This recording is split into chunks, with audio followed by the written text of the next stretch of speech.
Factor 35xy minus 5x minus 56y plus 8. We are going to do this by factoring by grouping. The way you factor by grouping is you put the first two terms in a set of parentheses, like so, and you put the second two terms in a parentheses, the last two terms, I guess I should say, like so. Don't forget that y, always with the plus sign in between.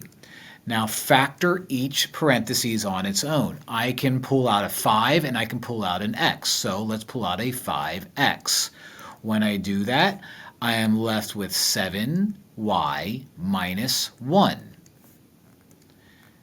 The second group of parentheses, I can factor out a negative 8.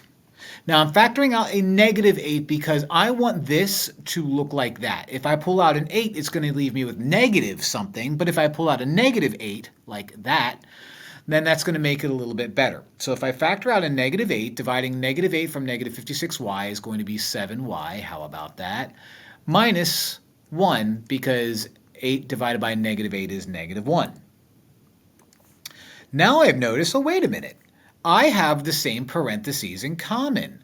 Let's factor that out. So I have 7y minus 1. That is now factored out. And after factoring that out, I'm left with 5x minus 8. You take a look at what you have. You realize I can't factor either of these anymore. I am done. I am done. I had lots and lots of fun.